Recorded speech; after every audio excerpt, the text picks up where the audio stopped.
wabarakatuh. Selamat pagi Bapak Ibu.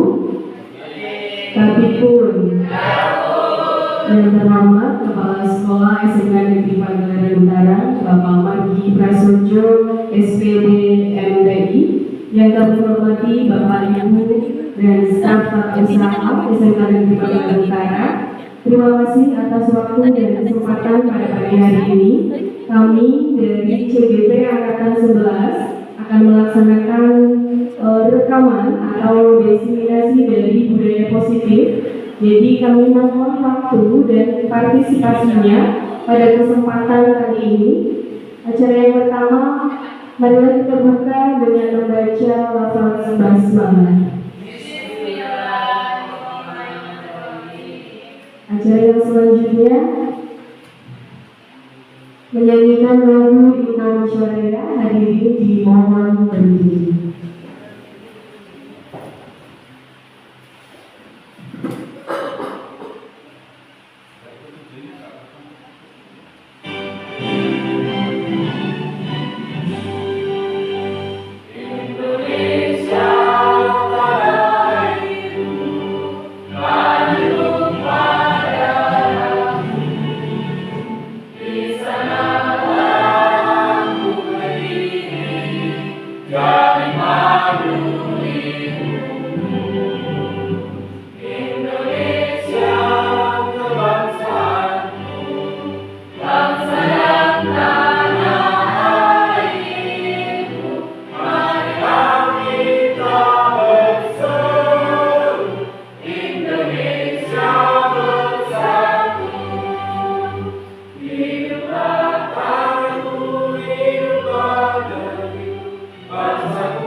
Silakan duduk kembali.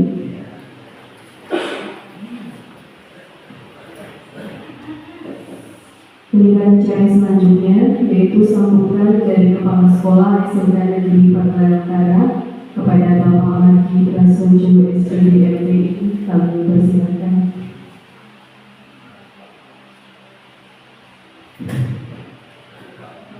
Bismillahirrahmanirrahim. Alhamdulillahirrahmanirrahim.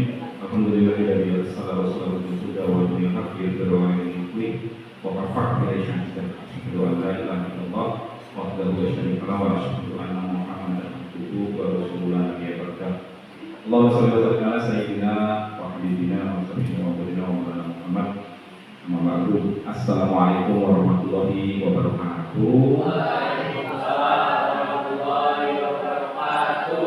Tapi ya Bu. Alhamdulillahirrahmanirrahim. Terima kasih, bersyukur kepada kita panjatkan Allah Subhanahu wa Ta'ala hari ini tanggal 26 Agustus 2024 kita dapat berkumpul di ruangan kita dalam rangka acara diseminasi budaya positif dari calon guru penggerak angkatan 11 SMK Negeri Pangandaran Utara. Ibu Bapak yang saya hormati, terima kasih saya ucapkan atas kehadiran Ibu Bapak yang meluangkan waktu untuk membersamai kami calon guru penggerak, baik calon guru penggerak angkatan 11. Insya Allah acara diseminasi budaya positif hari ini dapat membawa manfaat bagi kita semua, karena di sini insya Allah nanti akan share ilmu tentang budaya positif di sekolah. Semoga ilmu-ilmu nanti yang didapatkan dari diseminasi ini dapat dipraktekkan secara langsung di dalam kelas, di dalam kegiatan pembelajaran sehari-hari, dan membawa manfaat yang baik bagi SMK Negeri Penggerak Utara dan juga berdampak baik bagi calon guru penggerak angkatan 11. Semoga juga bahwa kegiatan calon guru penggerak di SMK kita lancar, tidak ada hambatan suatu apapun, karena memang alhamdulillah sekolah kita termasuk sekolah dengan rate tertinggi yang mempunyai guru penggerak. Jadi Bapak Ibu jangan khawatir, pada saatnya nanti memang harus ada suksesi kepemimpinan di sekolah. Insya Allah kawan-kawan kita sudah siap, karena kita sudah ada sekitar 12 guru penggerak itu, 10. Kita bisa membayangkan bahwa 10 guru penggerak yang sudah ada di sekolah kita itu pasti nantinya akan diamanahi untuk menjadi pimpinan sekolah di masa depan, dan itu biasanya mereka tidak bisa mengelak. Maka dari itu nanti harapan saya teman-teman yang sedang CGB angkatan 11 ini juga harus mempersiapkan mental, karena dengan pendidikan calon guru penggerak ini diharapkan perubahan pola mengajar, kemudian perubahan metode dan model pembelajaran itu dapat dapat dipunyai oleh calon guru penggerak angkatan 11. Karena mau tidak mau nanti pasti akan ke arah situ, pasti semuanya menjadi pimpinan. Dan itu biasanya datangnya tiba-tiba dan bikin terkejut. Karena pengalaman kawan saya yang guru penggerak angkatan 6 atau angkatan 4, Pak Sulistiono, SMK Negeri 1 Pupung itu, beliau dari guru penggerak. Tiba-tiba langsung dipanggil oleh dinas pendidikan SK. Beliau silakan bertugas di sini, dan itu tidak bisa mengelak. Karena resiko pilihan itu ada di kita. Pada saat kita memilih sesuatu, berarti kita ada siap dengan resikonya, siap dengan konsekuensinya, dan itu tidak bisa ditolak. Harapannya lagi Bapak Ibu semua siap. Nantinya saya juga berharap kawan-kawan yang lain yang belum daftar untuk PTB silakan untuk mendaftar, karena peluangnya masih terbuka lebar. Dan ini semua juga demi peningkatan mutu sekolah, juga akan berimbas ke kesejahteraan kita semua. Terima kasih, semoga cara diseminasi budaya positif ini berjalan lancar dan bermanfaat. Dengan mengucapkan Bismillahirrahmanirrahim, diseminasi budaya positif calon guru penggerak angkatan 11 SMK Negeri Penggerak Utara secara resmi saya nyatakan dibuka. Terima kasih. Assalamualaikum warahmatullahi wabarakatuh.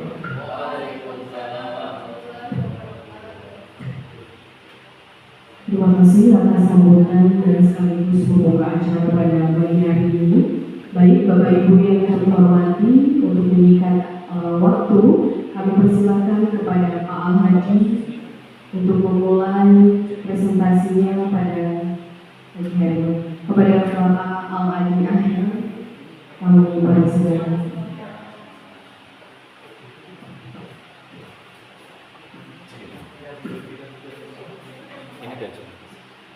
Ini diajukan ke sini.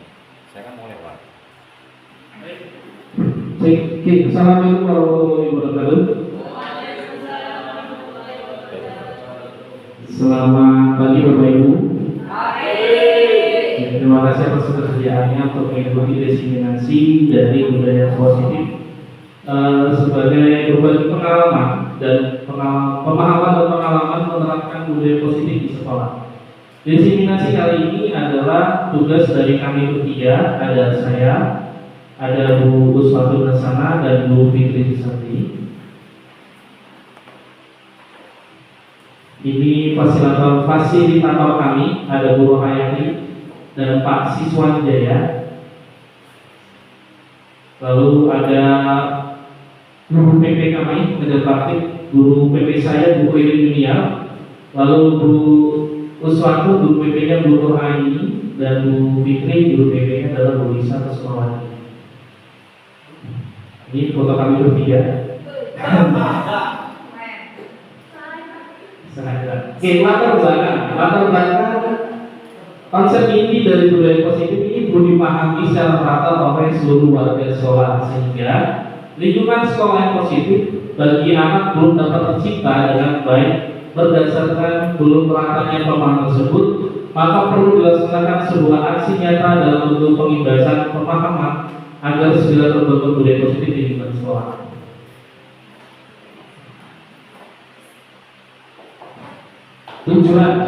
Tujuan kegiatan ini yang pertama meningkatkan pemahaman warga sekolah tentang budaya positif dan terbentuknya motivasi intrinsik pada murid melalui pembuatan keyakinan sekolah atau kelas. Pola ukurnya, yang pertama terlaksananya desiminasi pemahaman budaya di sekolah, yang kedua terciptanya keyakinan kelas melalui kesepakatan dilakukan oleh wali kelas dan murid, yang ketiga warga sekolah saling berintegritas dalam menjalankan keyakinan sekolah yang telah disepakati, dan keempat segitiga restitusi menjadi alat utama dalam menyelesaikan persoalan kelas. Nah, apa sih tujuan pendidikan? Ini selama ini kita belum berapa memahami tentang tujuan pendidikan. Menurut Ki Hajar Dewantara, tujuan pendidikan itu adalah menuntut segala kodrat yang ada pada anak-anak agar mereka dapat mencapai kebahagiaan setinggi-tingginya, baik sebagai manusia maupun sebagai anggota masyarakat. Oleh sebab itu, pendidik hanya dapat menuntut tumbuh atau hidupnya kekuatan kodrat yang ada pada anak-anak agar dapat memperbaiki lambungnya, bukan dasarnya hidup dan tumbuhnya kekuatan kodrat anak. Perubahan paradigma belajar. Nah, pembelajaran dengan paradigma baru merupakan pembelajaran yang dirancang berdasarkan prinsip pembelajaran berdiferensiasi, sehingga para peserta didik belajar sesuai kebutuhannya berdasarkan taraf perkembangan sesuai teori psikologi modern untuk mewujudkan profil Pancasila. Apa sih profil Pancasila? Profil pelajar Pancasila yang pertama itu adalah beriman, bertakwa kepada Tuhan Yang Maha Esa dan berakhlak mulia. Yang kedua, berkebinekaan global, lalu bergotong royong, kreatif, bernalar kritis dan mandiri. Inilah yang akan kita munculkan dalam siswa-siswa kita dalam keseharian kita, yaitu merupakan profil pelajar Pancasila. Dalam membangun budaya positif, sekolah dapat menyediakan lingkungan yang positif, aman dan nyaman agar siswa mampu berpikir, bertindak dan mencipta dengan merdeka, mandiri dan bertanggung jawab. Disiplin sangat berkaitan dengan kontrol guru terhadap siswa. Oke, coba kita sepakati bersama. Yang pertama, setuju atau tidak setuju? Hukuman dapat mendisiplinkan anak. Setuju Bapak Ibu? Hukuman dapat mendisiplinkan anak. Apakah setuju? Tidak ya? Kenapa? Ada yang mau berpendapat? Tidak apa-apa, kita sambil berinteraksi. Kenapa tidak setuju?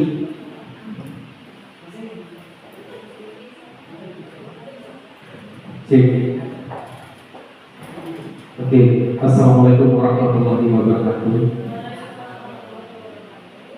Mohon izin jawab ya, calon guru penggerak Bapak Ibu 11. Ya,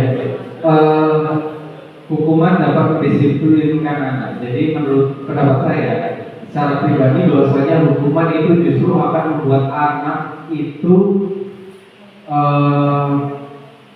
membenci kita. Karena kenapa? Karena ketika kita tidak menggali akar masalahnya, kita hanya mengejar siswa, kita memarahi siswa kemudian memberikan hukuman, akan menjadikan siswa itu merasa marah dan dendam kepada gurunya, seperti itu Pak. Terima kasih. Baik, terima kasih Pak Indi. Betul ya? Ada lagi Bapak Ibu? Betul ya? Jadi benar, hukuman itu membuat anak semakin benci dengan kita, semakin menghindari kita. Ketika dia berbuat salah kepada kita, anak pasti menghindari. Tidak akan ada solusi di situ. Justru anak semakin mencap kita, oh Pak itu galak, oh Pak itu sering suruh push up. Nah, jadi anak itu bukannya semakin baik, malah semakin menghindari kita. Bukannya dia lebih ke arah positif, malah semakin menghindari kita. Jadi itu ya, hukuman itu tidak dapat disiplinkan anak. Terus yang kedua, pemberian hukuman dengan hal positif seperti membaca dan mempersiapkan sekolah dapat meningkatkan disiplin. Setuju? Jika Jika kita memberikan hukuman dengan hal positif seperti membaca atau membersihkan halaman sekolah dapat meningkatkan kedisiplinan. Setuju? Setuju ya? Oke, yang ketiga, memberi penghargaan dapat meningkatkan motivasi belajar anak. Apakah setuju? Setuju ya? Baik, Bapak Ibu, ini kesepakatan kita di awal ini, kita akan lihat selanjutnya. Oke, Bapak Ibu, sekarang coba saya minta berpasangan. Bapak Ibu berpasangan. Pasang. Yuk. Bapak-bapak dan bapak ibu. Oke. Saling berhadapan atau ibu, saling berhadapan. Oke, sekarang salah satu dari bapak atau ibu pasangan menggenggam tangannya. Genggam. Satu aja juga. Bayangkan bapak ibu yang genggam tangan ini menggenggam harta yang paling berharga di bapak ibu, dan nggak boleh dia kasih begitu. Nah, sekarang tugas bapak ibu yang satunya yang tidak menggenggam adalah berupaya meraih dengan segala cara. Ayo coba, adakah bisa disebutkan? Mau dipaksa, dimarahi, dibujuk, dirayu, silakan. Sudah? Ada yang bisa membukanya? Coba dipaksa, dirayu, dikasih duit. Gak mau ya? Gak mau ya? Oke, terima kasih Bapak Ibu. Nah, sekarang apa sih? Apa yang bisa kita ambil dari praktis tadi? Supaya kita punya sesuatu mengganggu. Terus orang rebut, kita kasih. Pelit ya? Enggak juga pelit. Apa maknanya di sini?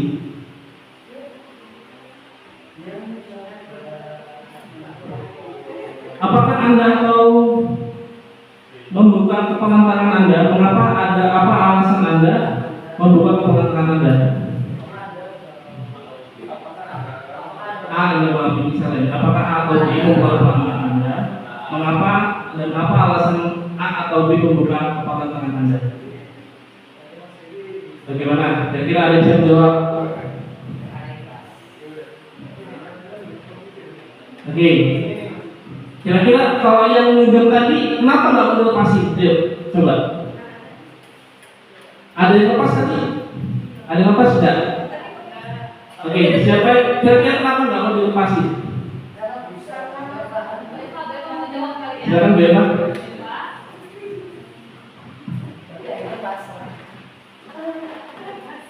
Genggam tangan itu tadi tidak terbuka karena kita sendiri yang memegang kontrol atas kepala tangan kita sendiri, baik itu mau dibuka ataupun tidak dibuka.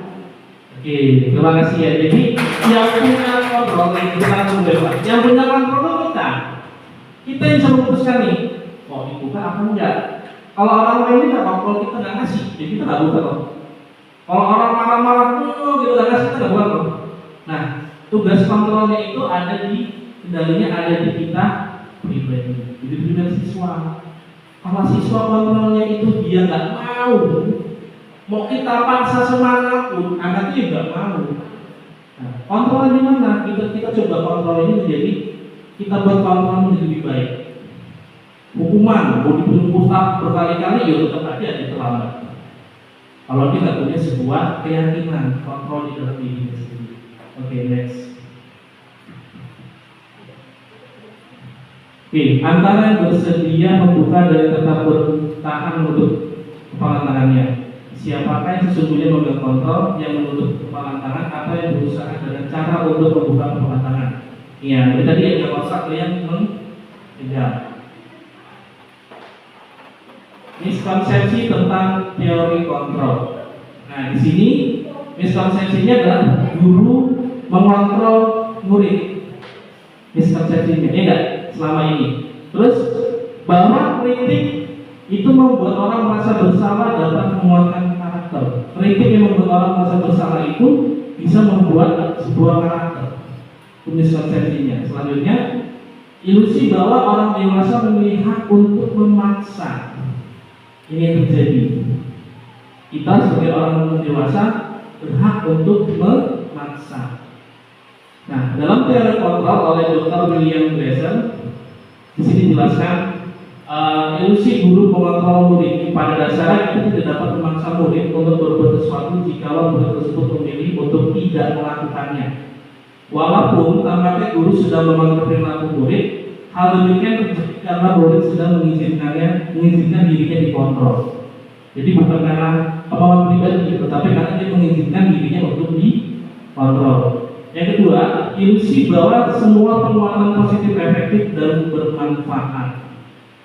Penguatan positif itu adalah rujukan dan bentuk kontrol segala usaha untuk mempengaruhi murid agar mengulangi suatu perilaku tertentu adalah suatu usaha untuk mengontrol murid tersebut.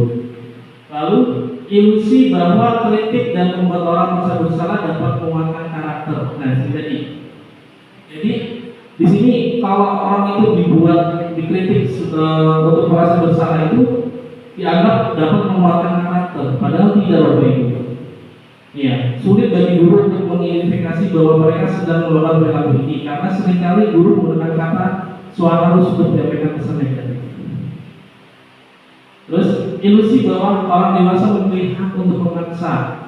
Banyak orang dewasa percaya bahwa mereka memiliki tanggung jawab untuk membuat murid berbuat hal-hal tertentu. Apapun yang dilakukan oleh murid, apapun yang dilakukan dapat terima selama ada sebuah pengajuan berdasarkan sebuah pengukuran kinerja. Lalu siapa sesungguhnya yang memiliki kontrol? Stimulus respon di sini kita mencoba mengubah orang agar berpandangan sama dengan kita. Teori kontrolnya atau pilihannya kita berusaha memahami pandangan orang lain tentang dunia. Stimulus responnya perilaku buruk dilihat sebagai sebuah kesalahan. Responnya atau teori kontrolnya, semua perilaku itu memiliki tujuan. Selanjutnya, orang lain bisa mengontrol saya. Teori kontrolnya, hanya Anda yang bisa mengontrol diri Anda. Lalu, saya bisa mengontrol orang lain. Pilihannya, teori kontrolnya adalah Anda tidak bisa mengontrol orang lain. Lalu, pemaksaan ada pada saat bujukan gagal. Teori kontrolnya dilakukan kolaborasi atau konsensus menciptakan pilihan-pilihan baru. Selanjutnya, model berpikir menang atau kalah. Dan di sini teori kontrolnya adalah model berpikir menang dan menang, tidak ada yang kalah. Oke, selanjutnya ada budaya positif. Ini akan kita terapkan untuk menerapkan teori kontrol tadi adalah budaya positif. Budaya positif di sekolah yaitu nilai dan kebiasaan di sekolah yang berpihak pada murid agar mereka dapat berkembang menjadi pribadi yang kritis, penuh hormat, dan bertanggung jawab sesuai dengan profil pelajar Pancasila.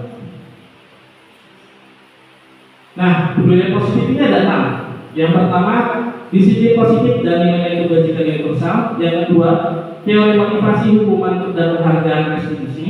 Yang ketiga, kebutuhan dasar manusia dan budi berkualitas. Yang keempat, 5 posisi kontrol. Yang kelima, keyakinan kelas. Dan keenam, segitiga restitusi. Nah, untuk hari ini 6 materi ini yang akan kita sampaikan, akan kita diskusikan bersama. Nah, dari 6 materi ini kami bertiga kita bagi. Untuk yang pertama, Bu Uswantun akan menyampaikan disiplin positif dan nilai-nilai kebajikan universal dan teori motivasi. Silakan Bu Uswantun.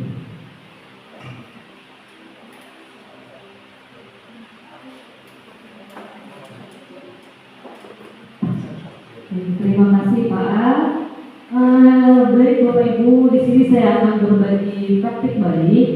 Jadi bukan mengajarkan Bapak Ibu, tapi di sini saya berbagi budaya positif.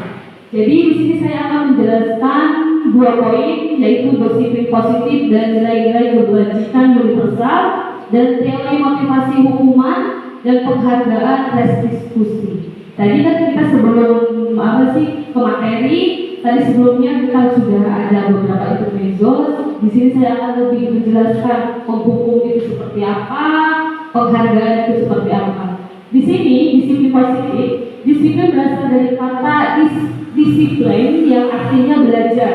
Disiplin mengacu pada disiplin diri yang memiliki tanggung jawab terhadap apa yang dilakukan berdasarkan nilai-nilai dan keyakinan.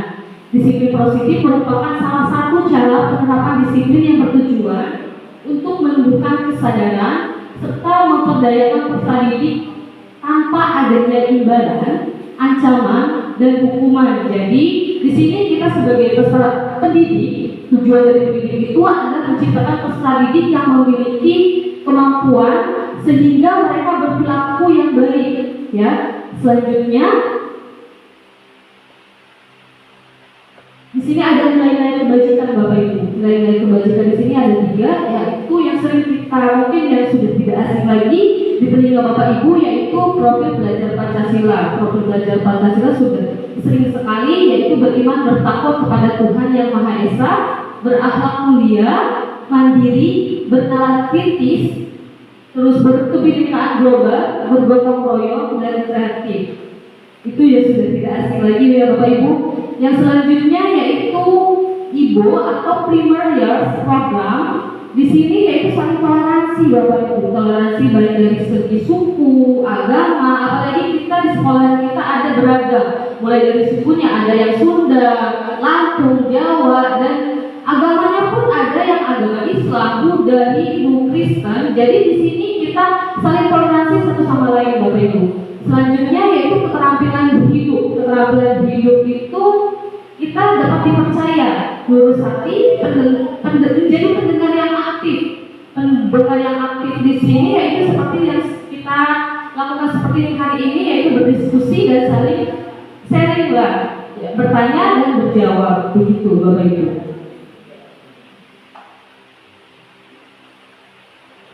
Selanjutnya yaitu teori motivasi perilaku manusia. Di sini motivasi merupakan dorongan yang timbul dari diri seseorang secara sadar atau tidak sadar untuk melakukan suatu tindakan tujuan tertentu. Berarti motivasi ini ada dari diri kita sendiri. Jadi setiap orang itu mempunyai motivasi di dirinya sendiri. Mungkin kita saat ini tidak sadar bahwa kita punya motivasi, tapi sesungguhnya manusia itu mempunyai motivasi sendiri-sendiri. Di sini ada eksternal dan internal. Eksternalnya di sini untuk menghindari ketidaknyamanan tadi. Sebelumnya sudah disampaikan oleh Pak A, tadi hukuman ya Bapak Ibu. Hukuman ketika kita melakukan anak itu kayak terlambat, terus terlambat dikasih hukuman push up. Jadi anak itu bukannya sadar diri, bukannya berperilaku yang baik, berubah jadi lebih baik, itu malahan anak itu menghindari untuk tidak dihukum. Itu yaitu motivasi dari eksternal. Untuk yang kedua, untuk mendapatkan imbalan dari orang lain atau institusi, itu juga motivasi dari eksternal. Terus yang terakhir yaitu untuk menghargai diri sendiri, yaitu kalau kita menghargai orang lain itu motivasi dari internal, tujuan dari disiplin positif hari ini.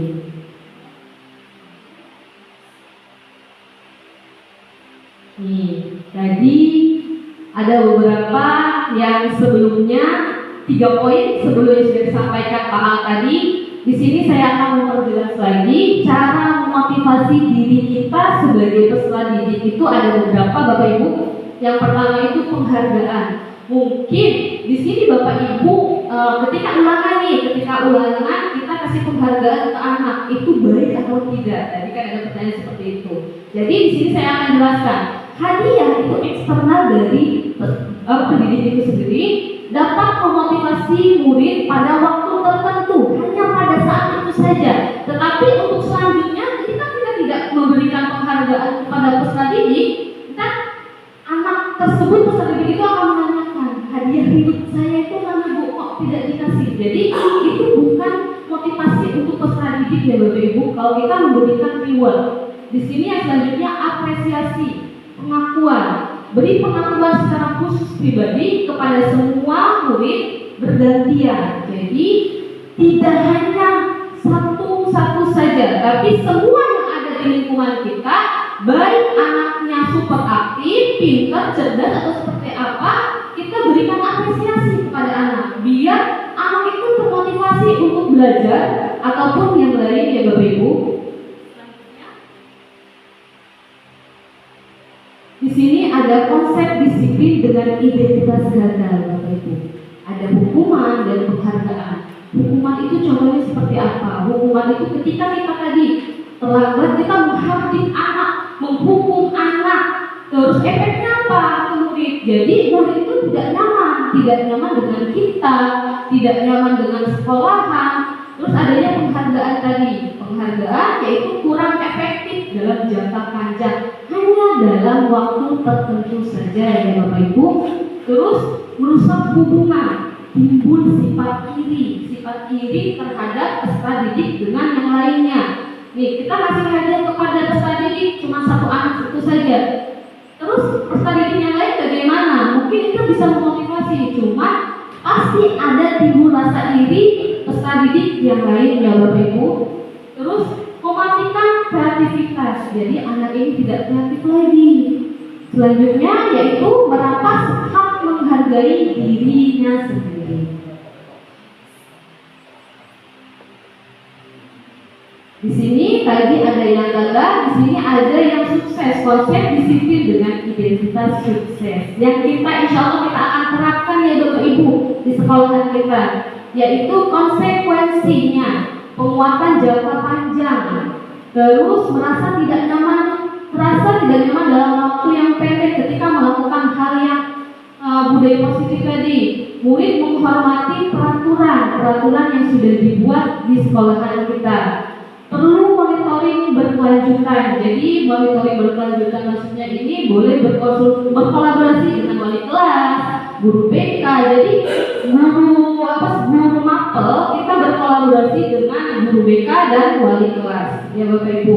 Terus restitusi merupakan pilihan. Restitusi yang mungkin kita akan lebih dalami lagi. Seperti apa sih restitusi itu? Itu pilihan untuk kita Bapak Ibu. Yang kedua yaitu penguatan dalam jangka panjang. Yang ketiga, murid belajar bertanggung jawab atas perilakunya, fokus pada pemecahan masalah. Jadi ketika ada restitusi, kita hanya fokus pada pemecahan masalah, bukan masalah yang kita masalah itu mulai kita timbulkan lagi. Murid menghargai dirinya dan orang lain, tadi toleransi tadi Bapak Ibu. Terus murid memegang kontrol atas dirinya sendiri.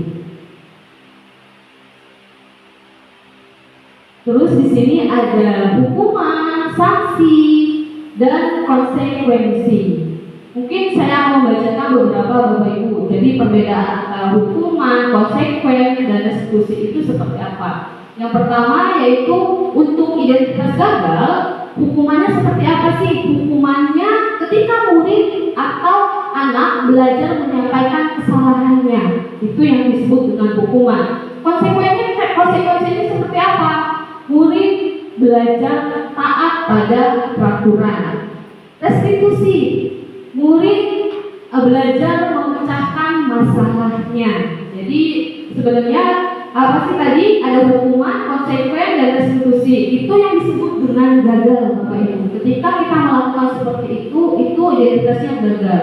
Ada yang berhasil seperti apa sih? Yang berhasil itu ketika sesuatu yang menyakitkan harus terjadi.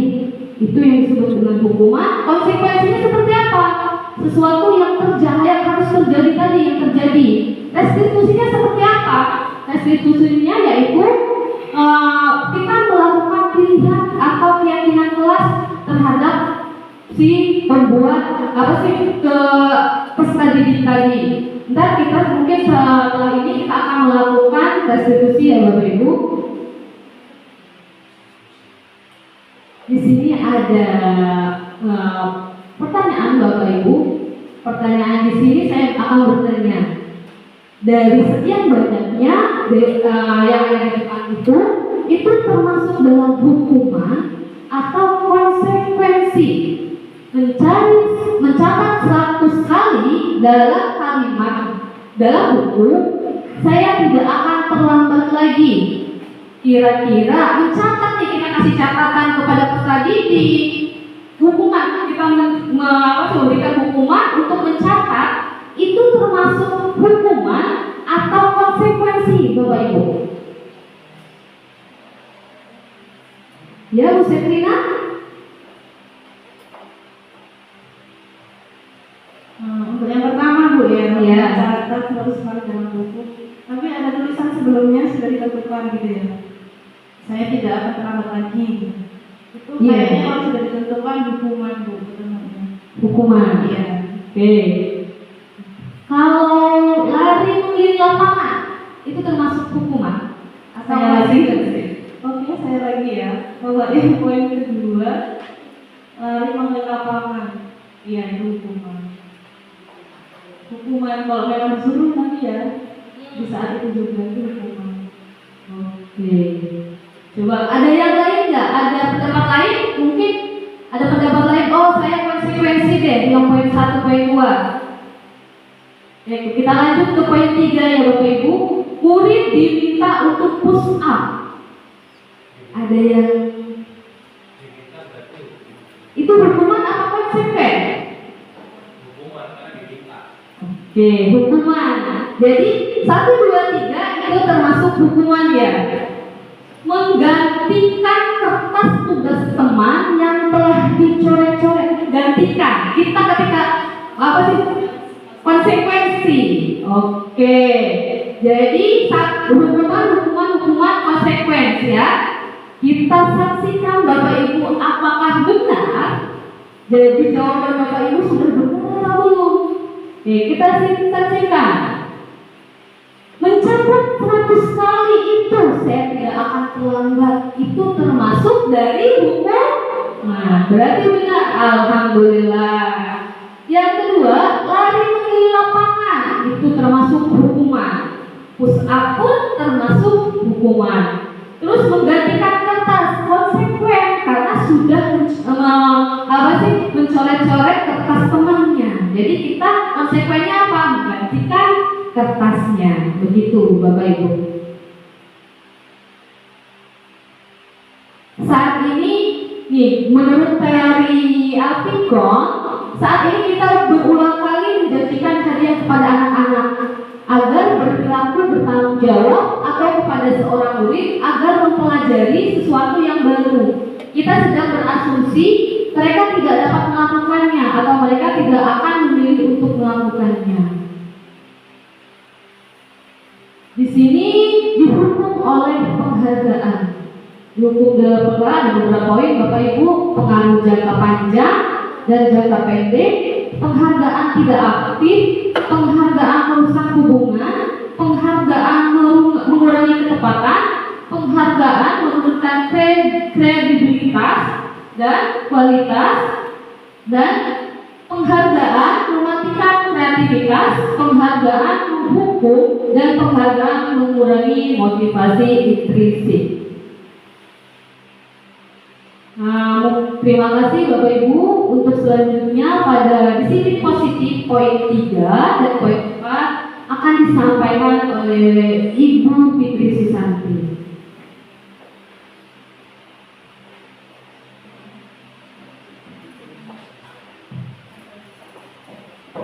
Baik Bapak Ibu, ada poin selanjutnya yaitu kebutuhan dasar manusia. Tidak kita pungkiri sebagai siswa atau murid, kalau kebutuhan siswa atau kebutuhan dasarnya tidak terpenuhi sampai sekolah pasti akan tidak konsentrasi.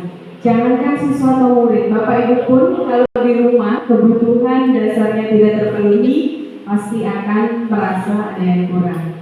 Baik, materi yang selanjutnya kebutuhan yang harus dipenuhi agar manusia itu dapat bertahan hidup dan berkembang secara optimal. Kebutuhan ini dapat dikategorikan menjadi 2, yaitu kebutuhan fisik dan kebutuhan psikologis. Kalau fisik itu yang tampak, kalau psikologis itu yang kita rasakan dari batiniah kita. Selanjutnya,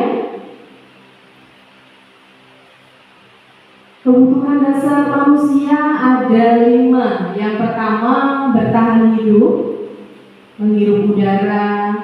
Terus yang kedua, kasih sayang, diterima, merasa dihargai.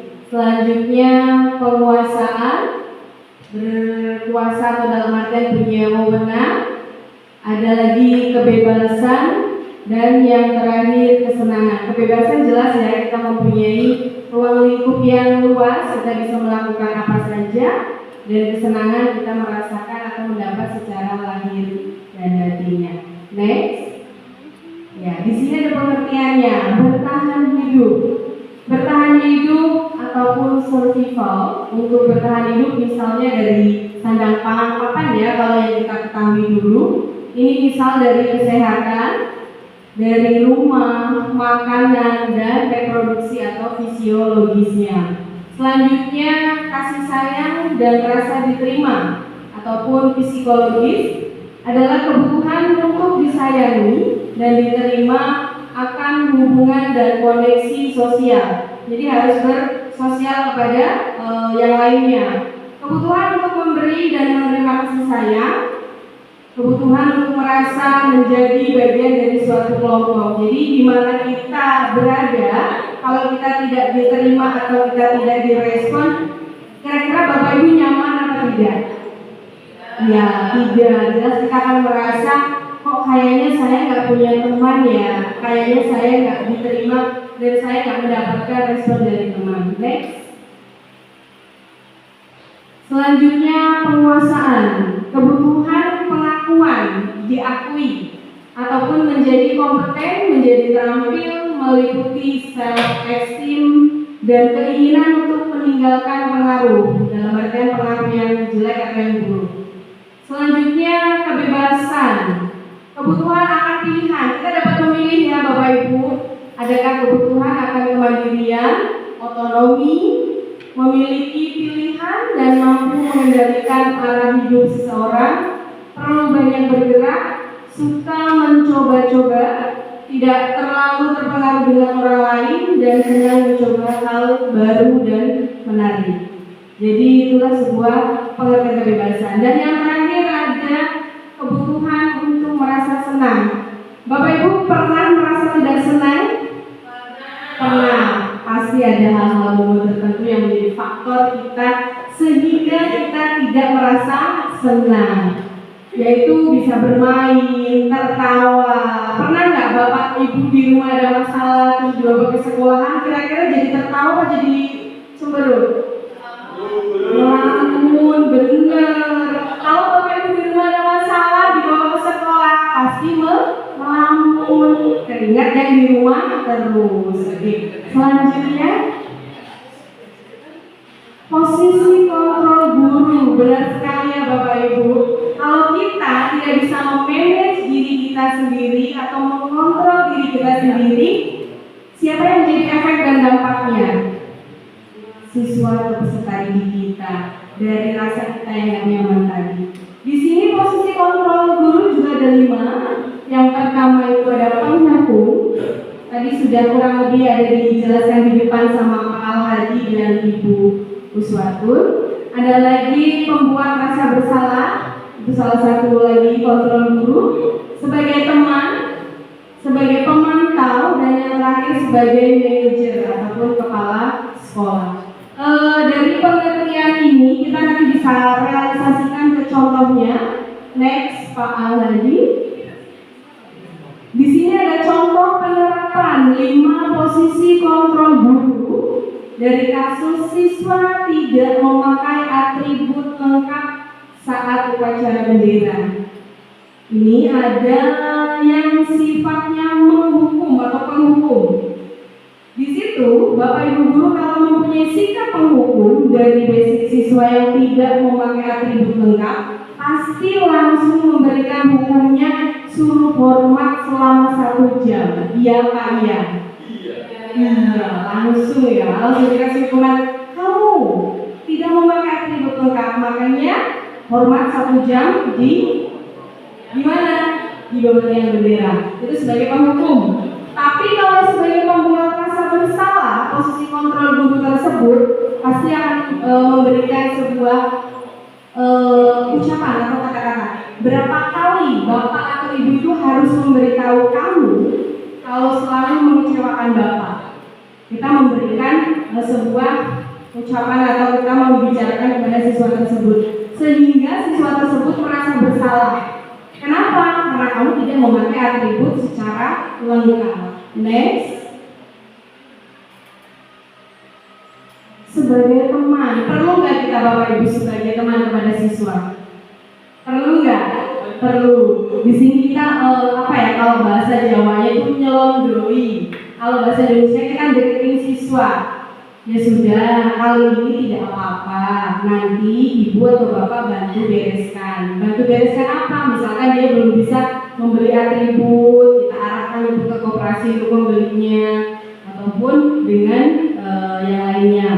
Dari situ ada yang pemantau, sama dengan kurang lebih dengan sifat yang posisi kontrol guru teman, yaitu sanksi atau konsekuensinya apa. Misal kalau nggak memakai atribut harus ada sanksi atau konsekuensinya. Dan yang terakhir, sebagai manajer, kira-kira kalau sebagai manajer di sekolah kita siapakah itu? Kepala sekolah sebagai pimpinan kita. Sebagai pimpinan kita, langsung kita memberikan sebuah kalimat juga. Jika kamu meyakininya, apakah kamu bersedia memperbaikinya? Jadi, selain ada 5 posisi kontrol guru, kita harus tetap ada pendekatan kepada siswa. Bagaimana kita memanage diri kita masing-masing sebagai pengajar, khususnya untuk memberikan pelayanan atau memberikan siswa ke arah yang lebih baik. Kesimpulannya, sebagai manajer, ya kita sebagai manajer harus memberikan arahan atau bimbingan kepada peserta didik kita. Apa yang dilakukannya, kita tidak harus langsung memberikan secara hukuman yang membuat mereka dendam atau marah kepada kita. Ya, yang selanjutnya materi disampaikan oleh Pak Al-Hadi, silakan. Baik-baik kayaknya ngantuk deh. Seminggu kali ya? Iya, kita seminggu ya.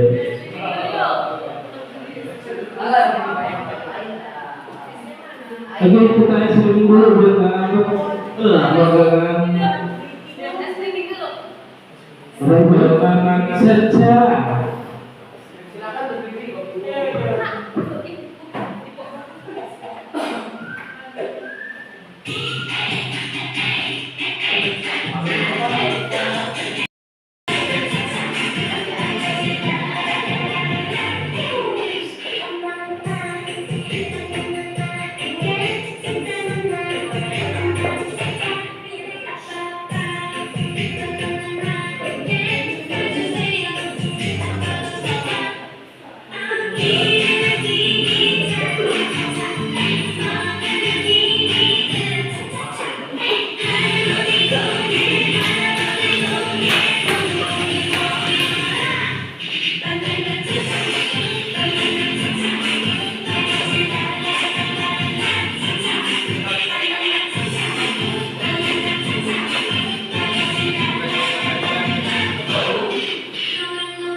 Mulai dari kebutuhan hidup sampai dengan posisi kontrol kita sebagai guru. Nah, di sini masuk ke keyakinan kelas. Mengapa keyakinan kelas?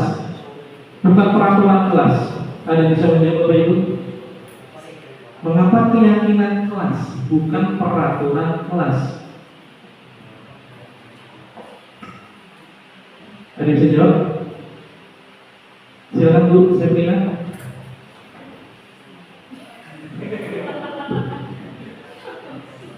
Oke, saya mencoba menjawab, tapi saya nggak tahu ini ke arahnya benar apa enggak ya. Tapi selama ini, kalau sudah yakin, jalannya enak satu kelas gitu. Tapi kalau peraturan belum tentu diyakini sama sekelas, itu susah menjalaninya.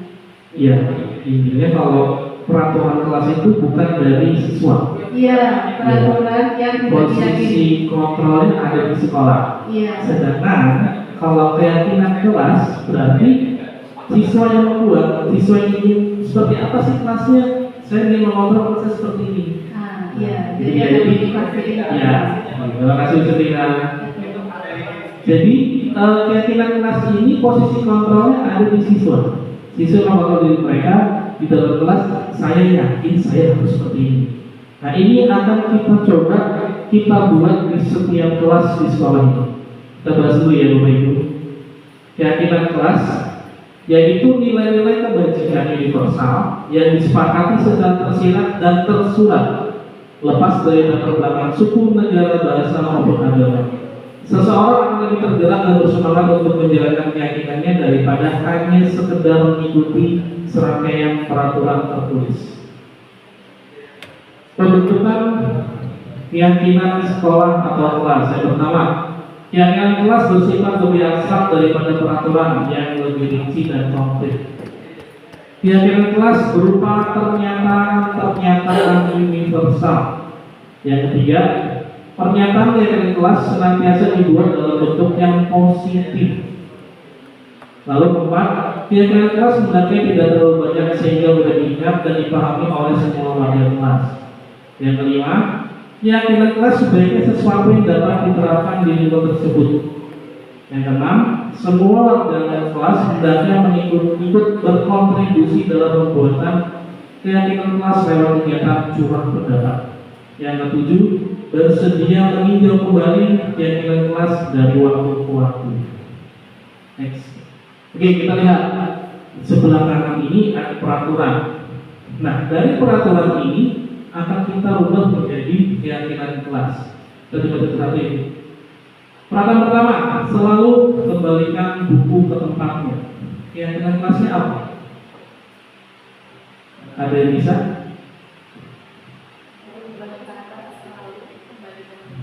Selalu kembalikan buku ke tempatnya. Ada yang bisa? Pak Hedi mungkin? Ya.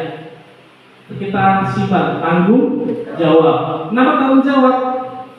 Karena anak diminta tanggung jawab untuk mengembalikan buku ke tempatnya.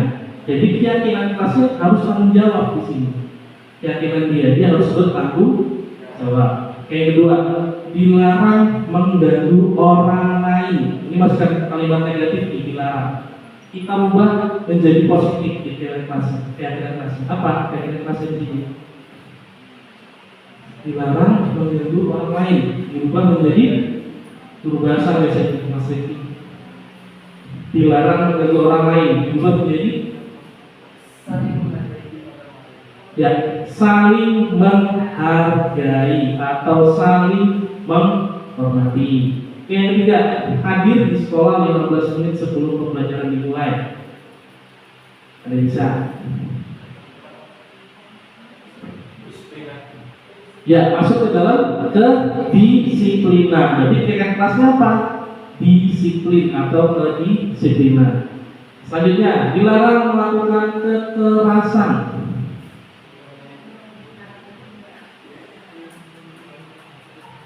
Dilarang melakukan kekerasan berarti dia termasuk apa?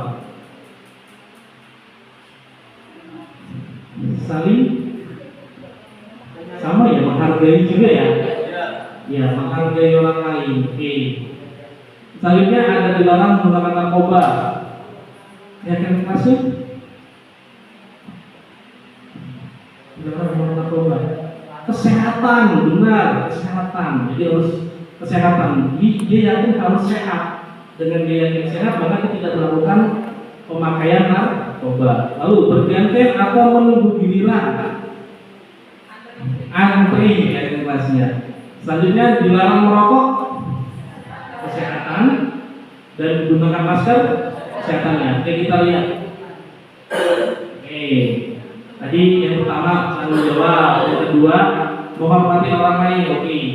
Yang hadir 15 menit sebelum dimulai itu bisa juga komitmen, berkomitmen. Terus dilarang melakukan kekerasan, menghormati orang lain dan keselamatan juga. Dilarang menggunakan narkoba kesehatan, bergantian atau menunggu giliran itu bersabar dan menghormati orang lain. Dilarang merokok itu kesehatan dan keselamatan juga. Gunakan masker, keselamatan dan keamanan juga. Oke, itu Bapak Ibu ya. Ini keyakinan kelas. Ini mau nanti kita bentuk di kelas masing-masing. Nah, coba sekarang kita cek dulu. Sudah sampai mana pemahaman kita? Keyakinan kelas dan pemahaman kelas adalah hal yang sama. Betul atau salah? Salah. Oke. Salah ya, jawabannya salah. Oke, next. Keyakinan kelas berlandaskan nilai-nilai kebajikan atau prinsip universal. Betul atau salah?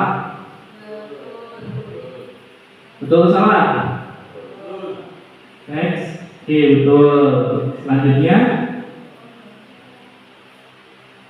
apa nilai kebajikan dan nilai diangkat dari peraturan berikut? Yang pertama nih, menggunakan helm saat mengendarai motor. Apa? Nilai kebajikannya, keselamatan ya. Terus membuang sampah pada tempatnya, kebersihan. Dilarang menggunakan kata-kata kasar, kesopanan dan menghormati orang lain. Oke, next. Ya, ini keselamatan, menjaga kebersihan dan selalu bersikap positif atau hormat. Oke, selanjutnya, nah ini urutkan langkah-langkah utama dalam menetapkan keyakinan kelas serta pendalamannya. Oke, Bapak Ibu, saya bagi jadi dua kelompok, kelompok 1 dan kelompok 2. Silakan Bapak Ibu baca, nanti bisa ditulis di sticky note. Urutannya mulai yang dari mana aja, nanti Bapak Ibu bisa susun di sini. Ini sticky note. Berarti masing-masing 6. Kita kasih nomor aja kali ya ke bawah ya. 1, 2, 3, 4, 5, 6. Mau ditulis nggak Bapak? Nanti diurutkan di sini. Nanti tinggal diurutkan di sini. Diurutkan dari pertama apa yang harus dilakukan bisa diurutkan.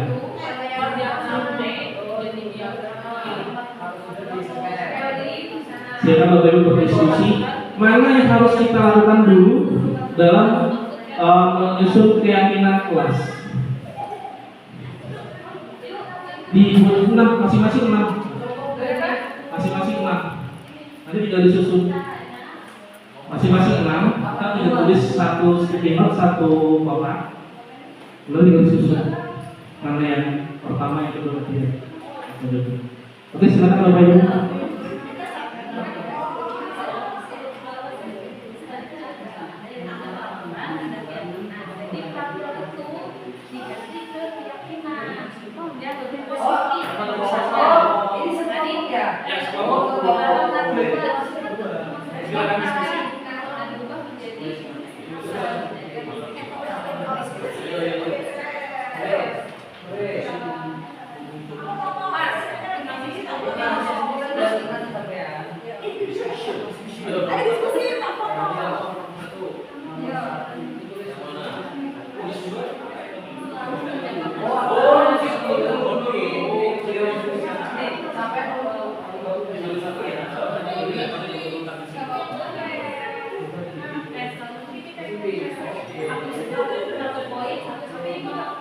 Satu poin satu setengah ya. Ini dari susun di depan. Di depan di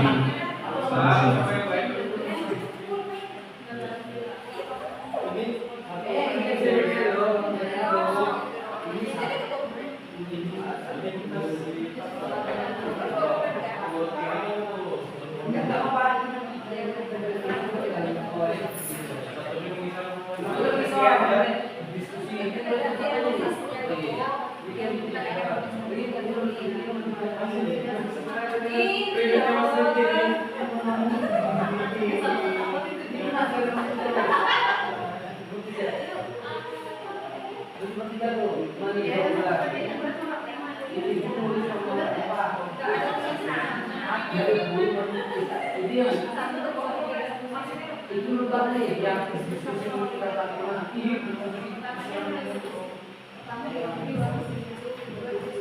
Posisi yo, diskusi yang gambar.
Ada yang sudah bisa ditempel langsung Bapak Ibu.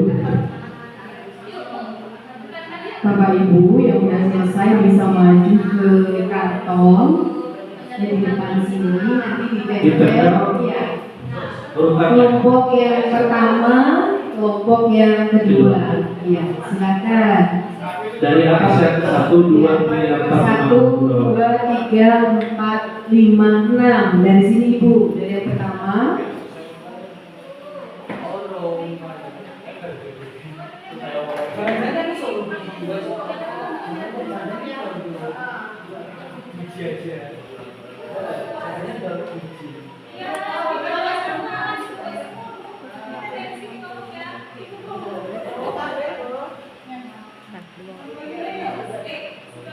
Iya, terima kasih untuk kelompok yang pertama. Silakan kelompok yang kedua.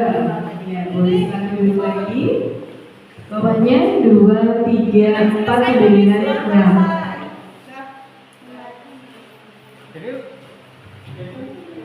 Silakan. Sudah.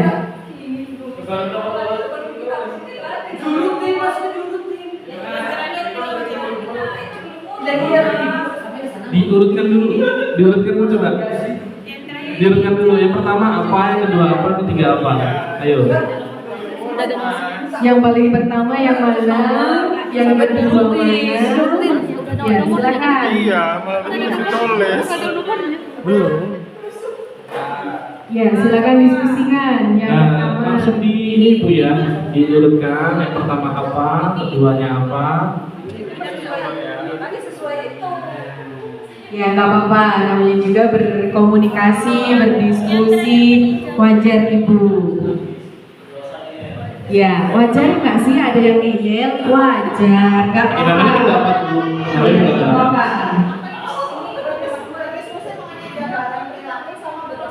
Nanti ada satu anggota yang menjelaskan ya Bapak Ibu.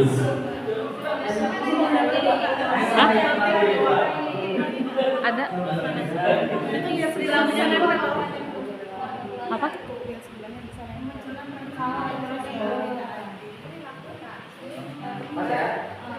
Perilaku dulu Bu, baru kelas. Ini aja. Oke Bu. Iya.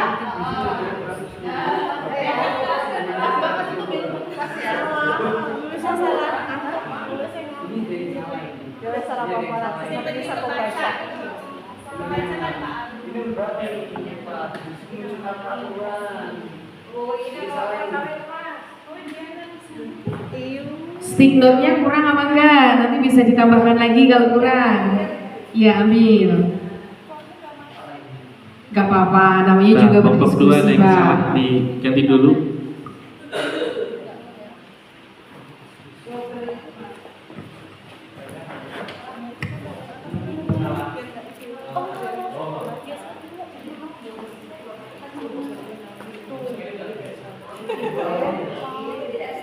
Ini udah diminum. Oke, untuk mengingat waktu mungkin dari kelompok Bu Eva bisa menjelaskan dulu urutannya. Silakan ke depan. Yuk kelompoknya Bu Eva. Maju ke depan. Iya baca aja. Langkah-langkah dalam menetapkan keyakinan kelas serta pendalamannya.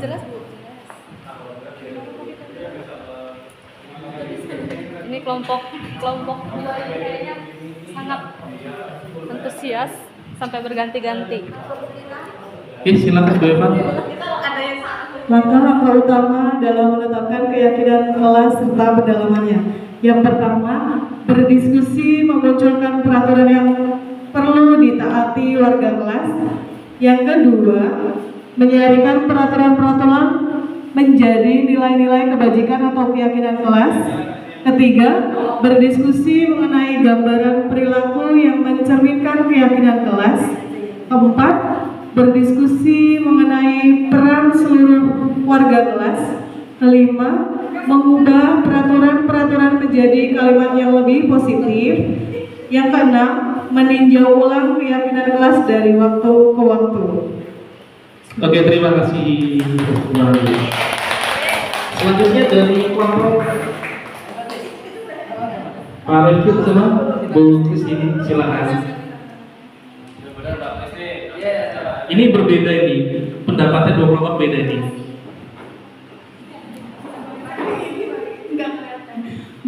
Yang pertama, berdiskusi mengenai gambaran perilaku yang mencerminkan keyakinan kelas. Yang kedua, berdiskusi mengenai peran seluruh warga kelas. Yang ketiga, meninjau ulang keyakinan kelas dari waktu ke waktu. Yang keempat, mengubah peraturan-peraturan menjadi kalimat yang lebih positif. Yang kelima, berdiskusi memunculkan peraturan-peraturan yang perlu ditaati oleh warga kelas. Yang terakhir, menyairkan peraturan-peraturan menjadi nilai-nilai kebijakan atau keyakinan kelas. Terima kasih. Oke, terima kasih.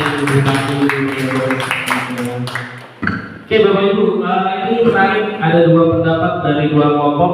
Sekarang kita coba lihat seperti apa sih urutan langkah-langkah dalam menentukan keyakinan kelas. Kita lihat ke depan. Yang pertama, berdiskusi memunculkan peraturan-peraturan yang perlu ditaati warga kelas. Gitu ya. Jadi awalnya dari peraturan ini kita munculkan peraturannya.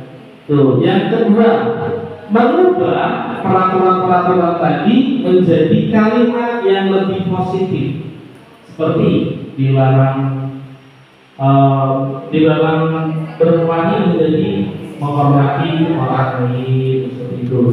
Terus yang ketiga, menyaringkan peraturan-peraturan kelas menjadi nilai-nilai kebajikan atau keyakinan kelas. Terus keempatnya, berdiskusi mengenai gambaran perilaku yang mencerminkan keyakinan kelas. Yang kelima, berdiskusi mengenai peran seluruh warga kelas. Dan terakhir adalah meninjau ulang keyakinan kelas dari waktu ke waktu. Oke, kita lihat kelompok satu. Balik ya, kelompok satu ini berdiskusi mengenai gambaran perilaku dulu. Jadi yang peraturannya justru yang ketiga. Oke, kelompok yang dua memunculkan peraturan benar, menyaringkannya yang kembali. Justru, nah habis dimunculkan mengubah itu terakhir. Kebaliknya lagi ya, mengubah terakhir. Oke, tidak apa-apa karena kita saling belajar, saling diskusi. Jadi Bapak Ibu, inilah langkah-langkah dalam menetapkan keyakinan kelasnya. Oke, selanjutnya setelah keyakinan kelas, kita masuk ke segitiga restitusi. suatu proses dialog yang dijalankan guru atau orang tua agar dapat menghasilkan murid yang mandiri dan bertanggung jawab. Jadi besok kalau ada murid bermasalah, jangan langsung dimarahi, jangan dibentak. Kita panggil, kita laksanakan segitiga restitusi. Jadi ada 3 tahapan. Yang pertama adalah menstabilkan identitas, memvalidasi tindakan salah, dan terakhir melakukan keyakinan. Menstabilkan identitas ini membantu siswa untuk merasa aman dan didukung. Guru harus membangun hubungan positif dengan siswa dan membantu mereka untuk merasa berharga. Jadi hari ini siswa kita panggil, tiba-tiba kamu sekolah ini ya? Jangan. Tanya dulu, nah kamu bisa ngapain sih? Kok bapak punya dapat laporan seperti ini? Oh, berarti kamu lakukan ini ya? Ya nggak apa-apa sih, sebenarnya itu salah ya. Nah, kita mulai pancing di situ, menstabilkan identitas. Terus memvalidasi tindakan salah. Terus yang kamu lakukan itu tadi seperti apa? Kira-kira salah nggak? Perbuatan salah tidak? Di sini validasi, mengakui bahwa siswa telah melakukan kesalahan. Guru harus mengakui kesalahan siswa tanpa menghakimi atau menyalahkan. Jadi intinya di validasi ini kita membuat si anak meyakini kalau itu sebuah kesalahan. Jangan dimarahi, jangan dihakimi. Yang selanjutnya menanyakan keyakinan. Di sini membantu siswa untuk mengidentifikasi nilai-nilai yang telah dilanggar atau oleh tindakan mereka. Guru harus membantu siswa untuk memahami bagaimana tindakan mereka mempengaruhi diri sendiri, orang lain, dan lingkungan. Nah, di menanyakan keyakinan ini, siswa ini kita kembalikan kepada keyakinan sekolah seperti apa, atau keyakinan kelas yang sudah dibuat. Keyakinan mana yang telah mereka pandang, seperti apa ke depannya, mau seperti apa mereka. Di sini lagi menanyakan keyakinan. Oke, sekarang kita praktek lagi tentang segitiga restitusi. Tadi sudah saya kirim di grup ya Bapak Ibu soalnya. Sudah dikirim, ada 2 kasus. Sebentar.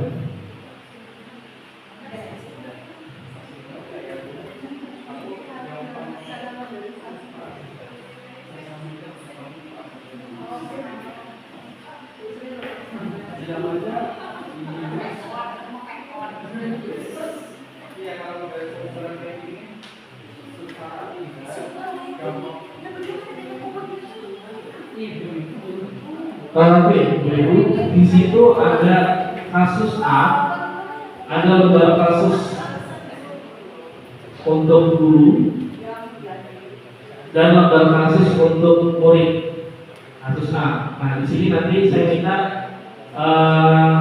yang sebelah kanan kelompok Pak Rifki kasus A, yang ibu-ibu sebelah kiri kasus B. Silakan Bapak Ibu praktikkan. Jadi ada yang menjadi siswa, ada yang menjadi guru. Nanti kita praktikkan juga. Itu adalah semua di situ caranya. Kasusnya ada, keyakinan kelasnya ada, tugasnya ada. Nah sekarang Bapak Ibu silakan diskusikan, lalu dipraktikkan, nanti kita baru memberikan kita.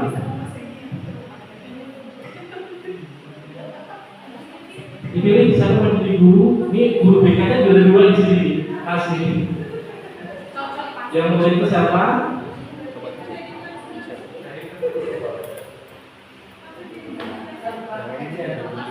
Harus berapa?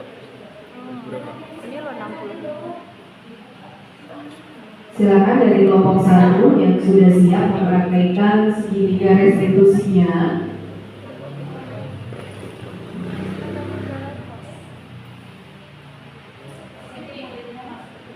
Siapa yang jadi guru? Siapa yang menjadi siswa atau muridnya?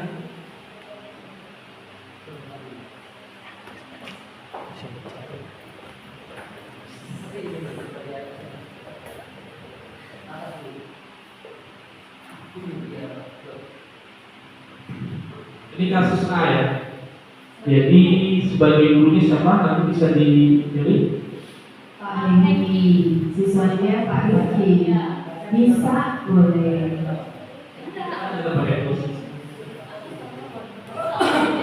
Ya, ini kita dramakan Mbak Rifki. Jadi biar tahu di mana proses menanyakan keyakinan di mana konfirmasi validasi.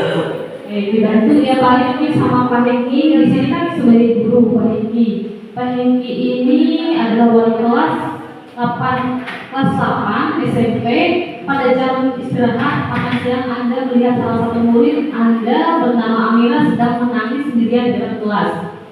Anda menghampiri Amira, mengajak berbicara tentang ternyata Amira menangis karena tadi Ali sempat mengejek Amira karena nilai ulangannya lebih rendah dibandingkan nilai yang didapat Ali. Anda sebagai guru merasa bahwa ada keyakinan keras yang tidak diikuti oleh Ali, dan akhirnya sepulang sekolah Anda mengajak Ali untuk berbicara. Jadi Pak Hengki ini seorang guru atau wali kelas yang mengetahui bahwa ada anak peserta didiknya yang menangis gara-gara salah satu peserta didik sudah melanggar keyakinan keras yang sudah disepakati di kelas ya. Dan Pak Rifki di situ ada sebagian siswa di sini. Jadi ada menstabilkan validasi sama menanyakan keyakinannya. Maksud Pak Hengki? Udah ada Pak contoh bahasa kalimatnya. Bagaimana kita menstabilkan identitas? Pilihannya, bagaimana kita memvalidasi dan bagaimana kita menanyakan seperti itu. Oke, silakan kita coba Bapak Ibu praktik segitiga restitusi. Siapa? Ya tadi Bapak melihat Amira itu sedang menangis di kantin. Katanya kamu yang mengejeknya ya?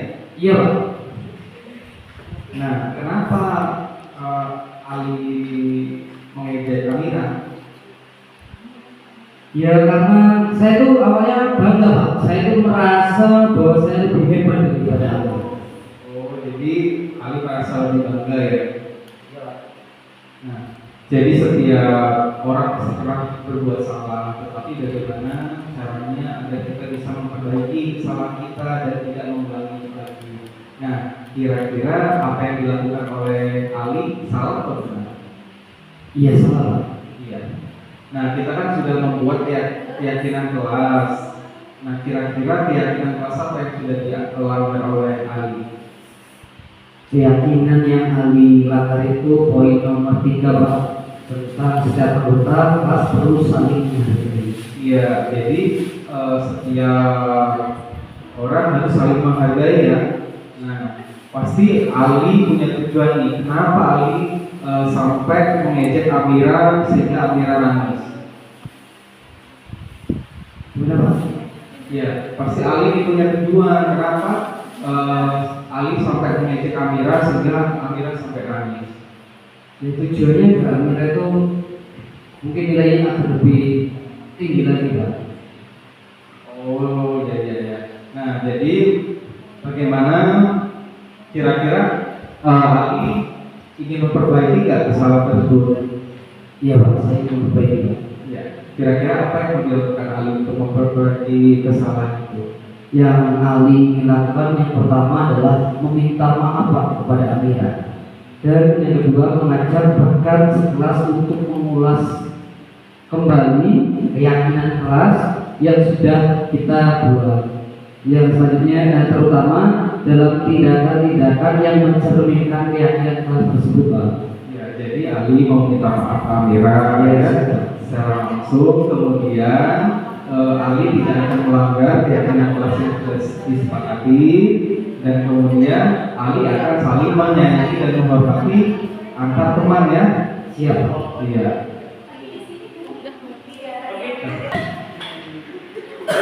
Baik, Bapak Ibu, terima kasih atas praktek restitusinya. Tadi sudah dilakukan oleh Mas Rifki dan Mas Hengki.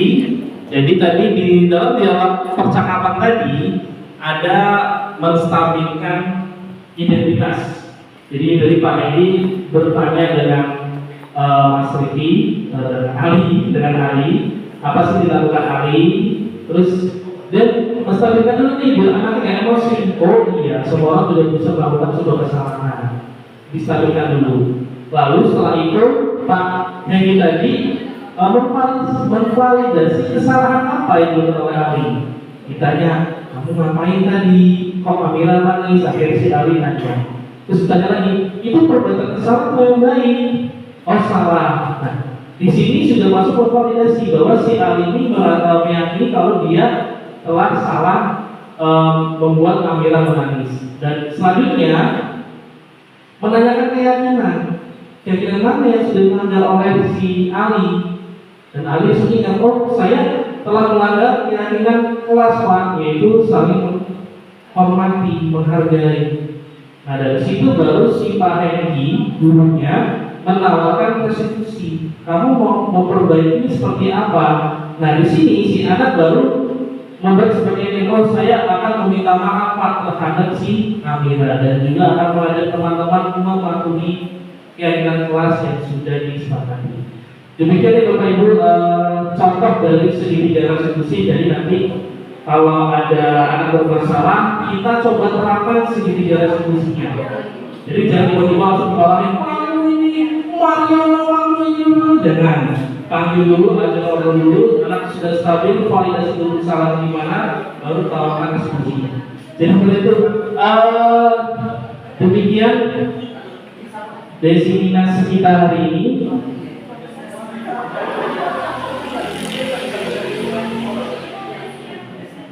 Selanjutnya adalah penutup.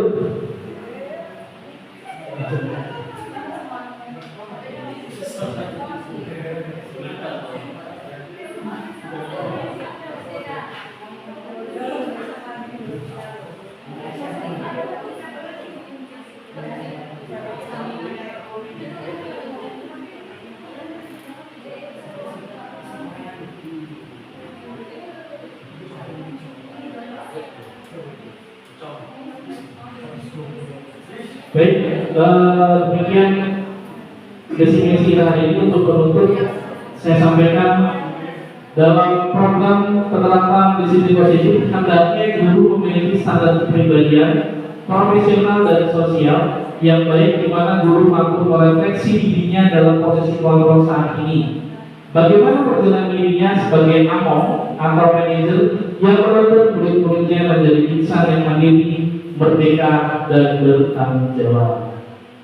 Terima kasih Bapak Ibu. Demikian diseminasi budaya positif dari kami. Kurang lebihnya kami bertiga mohon maaf.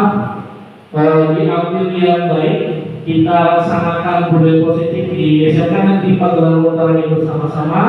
Kita memberikan profil pelajar Pancasila. Saya akhiri. Assalamualaikum warahmatullahi wabarakatuh.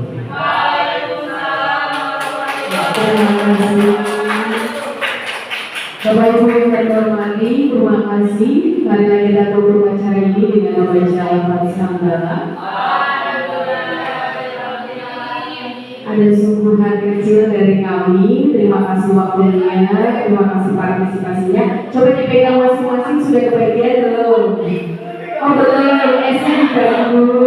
Oke. Assalamualaikum warahmatullahi wabarakatuh. Saya Rifki Effendi dari SMK Negeri Pagelaran Utara Pringseu Lampung. Saya telah mengikuti diseminasi budaya positif oleh CGP Angkatan 11 SMK Negeri Pagelaran Utara. Dan saya mendapatkan ilmu baru tentang budaya positif, yaitu membuat keyakinan kelas dan juga praktek segitiga restitusi. Assalamualaikum warahmatullahi wabarakatuh. Saya Tri Aryani dari kelas 11 APHP ingin menyampaikan bahwa kelas kami telah memiliki keyakinan kelas yang kami buat bersama dengan Pak Al-Hadi. Wassalamualaikum warahmatullahi wabarakatuh.